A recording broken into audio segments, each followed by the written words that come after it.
Hello, I'm Michelle McLean, your host for Tip Radio Top Industry Professionals, where we showcase really prestigious professionals from around the world in different industries, sharing their stories of success and inspiration. And today we have a wonderful woman. She's have over 4 decades of experience in education. She's a science teacher at the Browning School and leader of the K-8 Green Team, the Browning School's Environmental Club. We recently honored her in Las Vegas for IOTP's annual awards gala dinner, and she received Top Educator of the Year and the Lifetime Achievement Award by the International Association of Top Professionals. She even graced the iconic Planet Hollywood billboard on the Vegas Strip. And I got the honor to meet her. What a wonderful woman you are, and thank you for joining us, Joan Gillman. Wow, wasn't that the most amazing event in Las Vegas? It was incredible. I totally felt humbled and honored to be surrounded by just amazing professionals with backgrounds that are so impressive. And to be in their company, it just was probably one of the most amazing experiences of my life. And being Plus, on the billboard, right? So being on the billboard, I mean, for anyone in any industry to see themselves more than life size. What does your family think about this? What do your friends say? well, they're extraordinarily happy for me, impressed that I've gone this far, and they're waiting to see what's going to happen next. Ah, now that is a good thing. Just tell me, how did you get back from Las Vegas to Oh my your hometown? Because everybody struggled with the flights. Well, first of all, I live in New Jersey and we had a big snow. So my flight was 4 hours late taking off. So instead of landing at 7 a.m., we landed 11 p.m.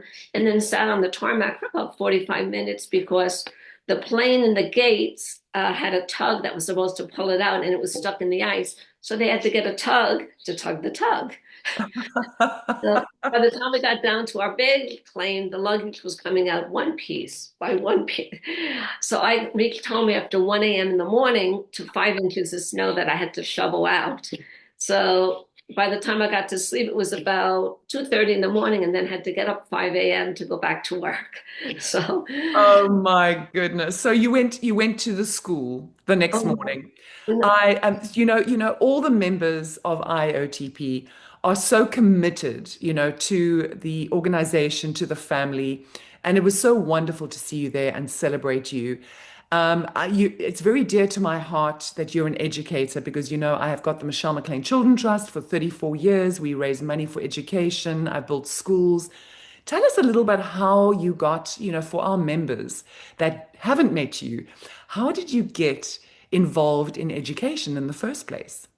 Well, I think it goes back to my childhood. I was always very inquisitive and loved science. I was one of these children nerds with a big yardstick measuring snowfall rays. My mother had got me a barometer so I could check barometric pressure. I'd be out there in the snow enjoying every bit of it. Having an older brother put me in the place where I could do engineering. So we would build our model cities. We would even make gigantic snow tunnels. We put all the snow from the driveway on one side of our property and make a snow tunnel. And of course, an escape window to make my mom happy. We made robots with different boxes, and the top one we would make a holes for the eyes, put a flashlight in there so it looked like the eyes were glowing. So I think I got my start pretty early in life, even raising fish. And so I think from a very young age, I loved learning, and my push into teaching came in high school. Our high school had a very strong community service aspect to their graduation. So I volunteered, I was teaching recorder, tutoring in math, and organizing games in the lower school playground. And the principal of the school was extraordinarily impressed with the fact that I didn't choose children who were just athletically inclined to play in the games. I included everyone. And this feeling of inclusiveness was something that he really praised and made me think, oh, this is really a field I'd like. In addition, I was teaching special needs children to swim at the local JCC. I was also a volunteer ballet instructor at a local ballet school. So that gave me the push into education. And right away, the school I attended brought us out on field experiences. Practically second week, we were observing teachers doing practice lessons, and they say, hey, I really like this. And I've stayed right with it all the way. A person who had a big influence in my life was when I was working on my master's in teaching actually the hearing impaired. And I was at PS 47 Junior High School for the deaf, working with seventh, eighth, and ninth grade profoundly deaf students. And Oh, our cooperating teacher was amazing. Here we have these children who really struggle to learn to read and write because they've never heard the language. We're using all sign language. And she was getting across these complex topics and principles between potential and kinetic energy, uh, looking at circuits. She wasn't having them, answer questions for a test. She was having them make a mini amusement park with working rides and attractions. And these children would come in the morning. They didn't even need instructions. They knew where to go, what materials to use, and they'd be off building this park. And it really made me think about how I would want to run my class. And this whole feeling of hands-on education and projects made me think, well, if this is good for deaf children, it's going to be good for everyone else. And it's something that I've actually incorporated into a lot of my science classes today, but I had that beginning then. that's wonderful because you give me goosebumps because I've always felt that education is so archaic, the way that we do it today in the normal structures of, and certainly in my country, in Namibia. And I've often, tried to reach out to the Ministry of Education to see it differently. Children are different today and also experiential is so much easier to learn. I was a very bad student at school. I didn't understand maths. I still today, I don't have a good acumen. My husband laughs at me. He's got to do all my admin and my financial stuff. And I try very hard to understand. But had I been given a basis of much more exploration and fun around numbers and not everyone's going to be a numerical person or just maybe artistic person, but ways to actually go about it as an educator. What would you say? You were just expressing that you learn so much, and that also gives me goosebumps. Children who have hearing, defects or sight defects. I'm just learning so much about the fact that many children are seen to be stupid when they're in class, and actually they can't see the board. They can't actually or hear what the teacher's saying. What is your experience in that, and how have you changed the education system? Well, I think about when I first started in the South Bronx with the blackboard and chalk and everyone in rows and seats to now where we might be in a U or different desk configurations, which seem much more, I would say, family oriented. It's like Mm. we're a community of learners. We're not just separate in these rows. I very much embrace that we are a community of learners. If someone's having difficulty, someone can get up and give them a hand if I'm not available. I want them to really feel empowered to help their fellow human being. And I see that also with our green team, our environmental group. We have children joining as long as kindergarten, and our one building goes through grade 8, and our other building through grade 12, where the green team continues. And they are so empowered to want to make a difference. We have our Green Action of the Week signs put up. It could be anywhere and use both sides of the paper.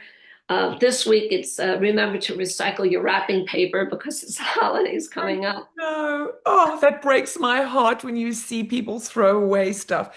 Why But did I know I want to rip open a present, but at least save, the ribbons and the yes, yeah. and you and we did, speaking of empowering children, we do Central Park cleanups, and you'd be shocked how many children will show up at 7:25 on a Monday morning, 25 kids with some parents, and think it's the coolest thing to be picking up garbage. But Oh, that's good.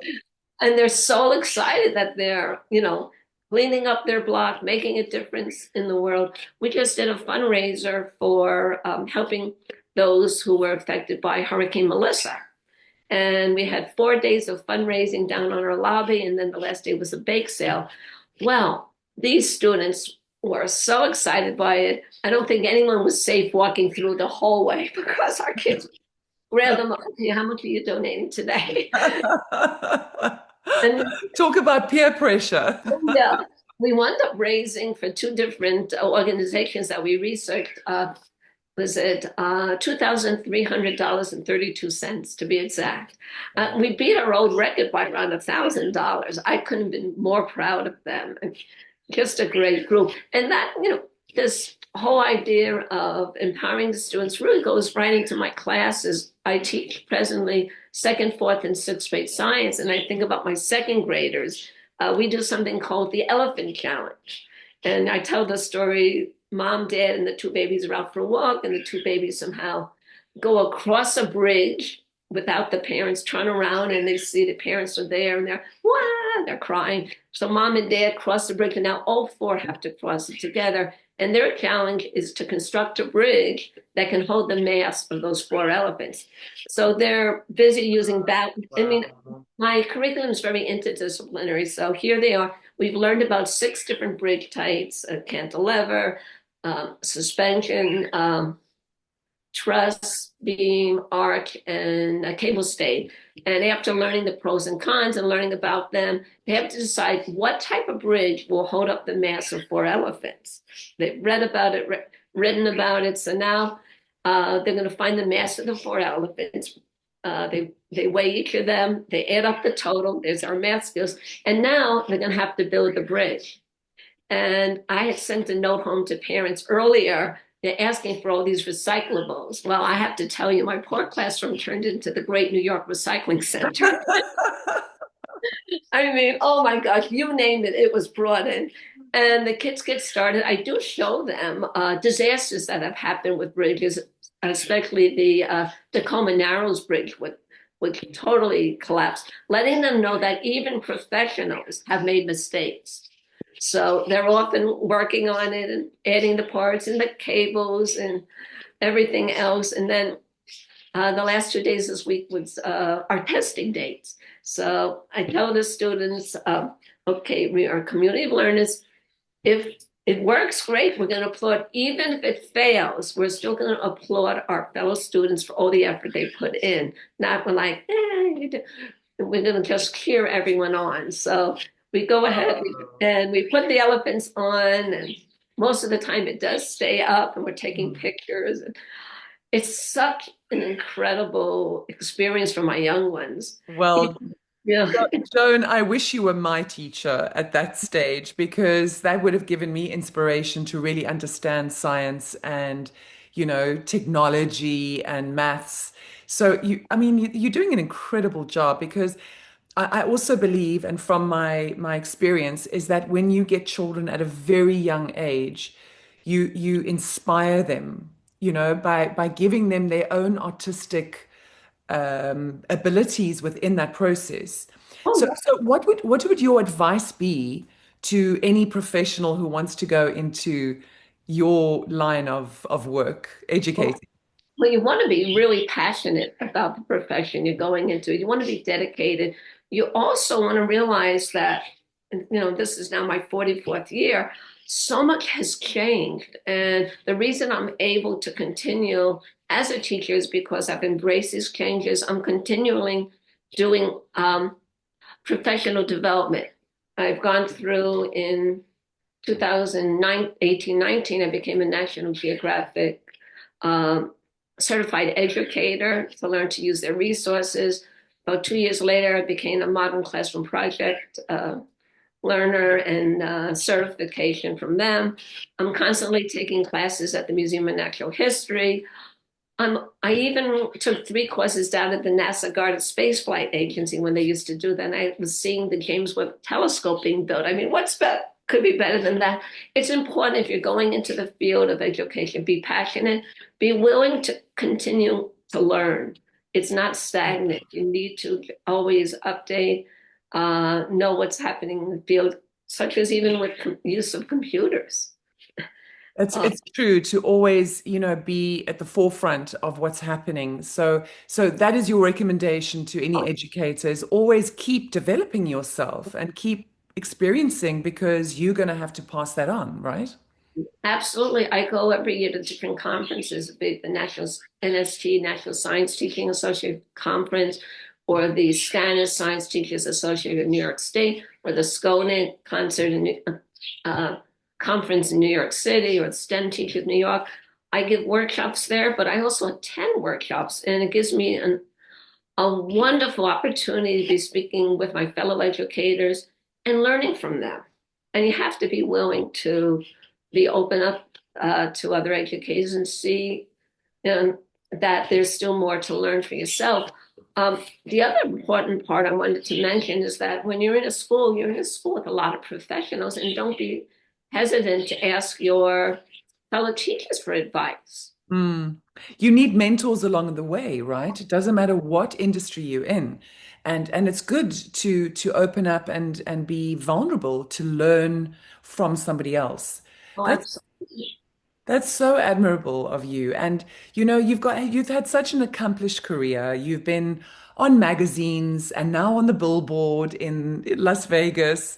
It was wonderful to celebrate with you. But the most important thing is, we all intrinsically have our best experience in our life that we like to remember. What would you say is the highlight of your career? Oh my goodness. I think one of them was definitely when I got the email in May about being selected as top educator of the year 2025. That, to me, this is an international award, not just one from the States. And it made me realize that perhaps I can now influence not only Americans, but people from around the world with my knowledge. So to me, that was really a highlight. One other was at my previous school in 2017. I was received the IRCHE Teacher of the Year award. And to Wow. me, it felt all these years of working so hard, I was really being acknowledged for the good work I've done with my students, um, going to conferences. So I felt extraordinarily happy with that. Marquis Who's Who has given me many, many awards, and I feel totally humbled and honored by these as well. I've been in a number of quite a few magazines, twice with National Digest. In fact, I just did a radio recording for them as well. And to me, it's like, where did they find me? It was just so heartwarming to be able to spread my love of learning to the audience out there. Well, we're very grateful to have you as a member of IAOTP, and we're a family, as you know. We celebrate each other's accomplishments, and also each other's challenges. So what would you say in your career has been one of your greatest challenges? There have been a few. One of them being all the way back in 1986. I was teaching a sixth grade class, and that was the year of the Challenger disaster. And having to inform my entire sixth grade class of what happened. We had been anticipating this, holding our breaths. Here was the first mission where there would be a teacher going into space. So it had Oh, special meaning for us.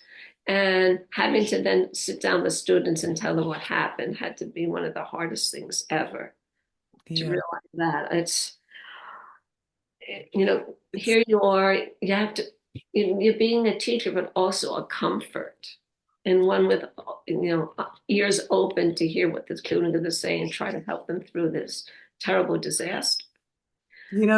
Sometimes I think when I go visit my school in Namibia and I speak to my teachers and the principal, and I thank them so, just with the bottom of my heart for all the time that they spend with children.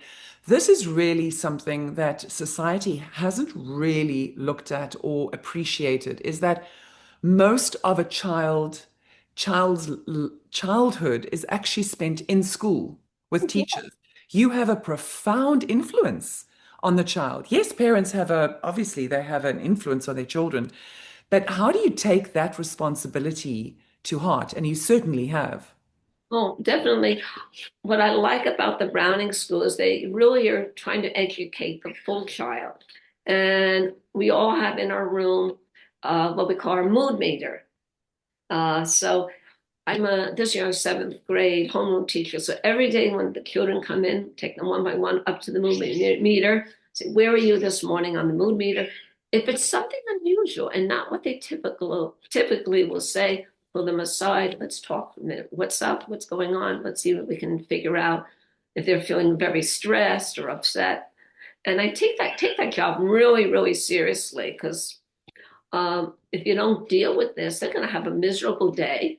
They're Yeah. not, they're not going to have a good feeling about school. They're not going to be able to listen to the teacher. So that morning procedure that I follow, I think, is a big help. And I continue even when I see them later in the day. I said, "Has any?" We have studentship classes, connection classes with our homeroom. Later in the day, I said, "Has anyone's mood meter changed since I last saw you?" And That's they understand brilliant, that. Joan. Yeah, they know this is a teacher who's going to take it really seriously about that.